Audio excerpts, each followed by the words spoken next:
ओम नमः शिवाय, हर हर महादेव, जय महाकाल। कैसे हैं आप लोग? आशा करते हैं महादेव की कृपा से आप लोग ठीक होंगे और हम महादेव से यही आग्रह विनती करते हैं कि आपका जीवन सुखमय हो और आपकी इच्छा मनोकामना पूर्ण हो। देखिए 4 जनवरी रविवार माघ कृष्ण नवमी है। अगर इस दिन का नक्षत्र देखा जाए तो विशाखा है। आज का यह दिन बेहद खास है। क्यों इतना ज्यादा खास है? देखिए आज की जो तिथि है वह नवमी है और आज का जो दिवस है वह रविवार है और आज के दिन जो नक्षत्र पड़ रहा है वह विशाखा है। इनका सहयोग आपके जीवन से सारी दिक्कतों को आसानी से समाप्त कर देगा। चाहे आपके घर में कितना ही बड़ी दिक्कत क्यों ना हो, चाहे आपके घर में कितना ही बड़ी परेशानी क्यों ना चल रही हो, आज के इस एकमात्र उपाय से आपके घर की सारी दिक्कतें आसानी से समाप्त हो जाएंगी। चाहे आपके घर में धन से जुड़ी कोई समस्या हो, आपके घर में धन आ ही नहीं रहा हो, या अगर आपके घर में किसी का तबीयत खराब हो वह ठीक ही ना हो रहा हो, आप लाख दवा दुआ करा कर थक गए हो, या अगर आपके घर में कोई जादू टोना कर दिया हो आपको पता ही ना हो और आपके घर में उसके कारण आपके घर में दिक्कतें चल रही हो, तो भी इन सारी समस्याओं से आप छुटकारा पा सकते हैं सिर्फ इस एकमात्र उपाय से। तो आपको इस उपाय के लिए क्या करना है, कहाँ करना है और इसकी क्या विधि है, हम आपको सब इस वीडियो में बताएंगे और अच्छी तरीके से आपको समझाएंगे। बस उपाय बताने से पहले आपको बता दें, अगर आप भोलेनाथ के सच्चे भक्त हो तो इस वीडियो को जरूर लाइक कर दें और चैनल को सब्सक्राइब करके बेल आइकन दबा दें। देखिए आपको इस उपाय के लिए सबसे पहले क्या करना है, ध्यान से समझिए। 5 पीला फूल ले लेना है, चाहे कोई भी फूल हो वह पीला होना चाहिए। और आपको 3 बेलपत्री ले लेना है। इस बात का बेहद ध्यान दें, जब आप बेलपत्री लेने जाते हो तो बेल महाराज से हाथ जोड़कर विनती करके उनसे बेल मांग लें, तब उसके बाद ही बेल का पत्ती तोड़ें। एक बात और, सोमवार की सुबह में आपको बेलपत्री नहीं तोड़नी है। सोमवार से पहले किसी दिन शाम को जाकर आप बेलपत्री तोड़कर लाकर रख लें। इतना सब कुछ लेने के बाद आपको कुछ मात्रा में चावल का दाना और थोड़ा सा तिल ले लेना है। इन सारी सामग्री को साथ साथ आपको 1 लोटा जल ले लेना है। इतना सब कुछ लेकर आप चले जाएं शिव मंदिर पर। हाँ, इस बात का बेहद ध्यान रखें, जो आप लोटे का जल ले रहे हो वो आपके घर का होना चाहिए। और तो और अगर आपके घर गंगा जल हो तो उस लोटे में थोड़ा सा गंगा जल डाल लें। अब आपको यह सारा सब कुछ लेकर चले जाना है शिव मंदिर पर। हाँ, इस बात का बेहद ध्यान रखें, उसी शिव मंदिर पर जाएं जिस शिव मंदिर का प्राण प्रतिष्ठा हो चुका हो। अगर आपको नहीं पता है प्राण प्रतिष्ठा क्या होता है तो डिस्क्रिप्शन में एक लिंक दिए हैं, उस वीडियो में हम आपको बताए हैं कि प्राण प्रतिष्ठा क्या होता है। फिर भी हम आपको संक्षिप्त में बता देते हैं प्राण प्रतिष्ठा क्या होता है। प्राण प्रतिष्ठा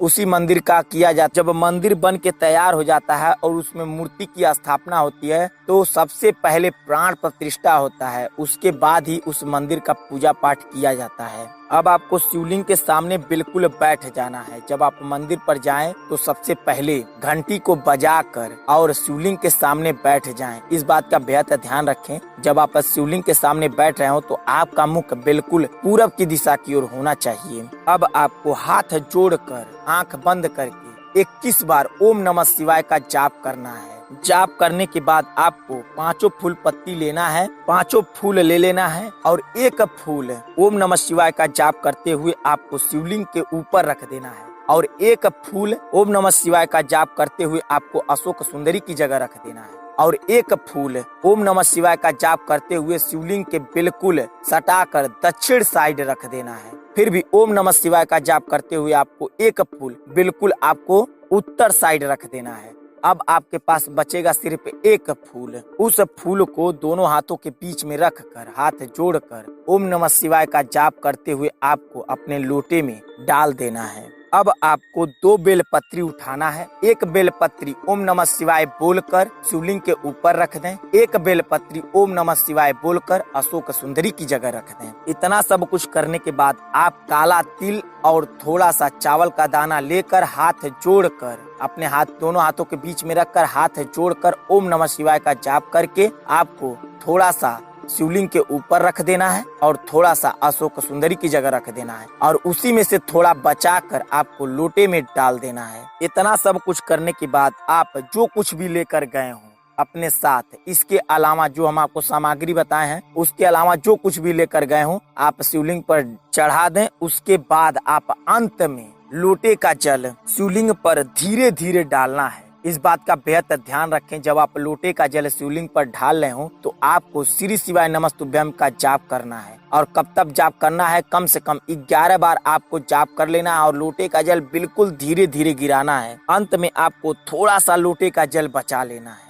उसी लोटे के जल में आप थोड़ा सा और जल मिला लें। अब आप एक बेलपत्री और लोटे का जल लेकर चले आए नंदी के पास। नंदी के पास आने पर सबसे पहले आप बेलपत्री उनके सिर पर छुआकर उनके सामने रख देना है। अब आपको लोटे का जल धीरे धीरे उनको पूरा चढ़ा देना है। अब आपको जो नंदी का एक पैर उठा रहता है उस साइड आप चले जाएं। जाने के बाद आपको उस तरफ वाले कान में आपको ओम नमः शिवाय बोलकर आपकी जो इच्छा है, जो मनोकामना है, जो कोई भी काम अटका पड़ा हो, जो कुछ भी उनके कान में कह देना है। और कहने के बाद ओम नमः शिवाय बोलकर खत्म कर लेना है। एक बार और आपको समझा देते हैं आप अपनी मनोकामना कैसे कहेंगे। पहले आपको ओम नमः शिवाय बोलने के बाद आपकी जो इच्छा है, जो मनोकामना है, जो कोई भी काम अटका पड़ा हो वह कह देना है। अंत में आपको ओम नमः शिवाय बोलकर खत्म कर लेना है। अब आपको चले आना है अपने घर पर। ठीक उसी शाम को यानी सोमवार जिस दिन आप पूजा पाठ किए उसी शाम को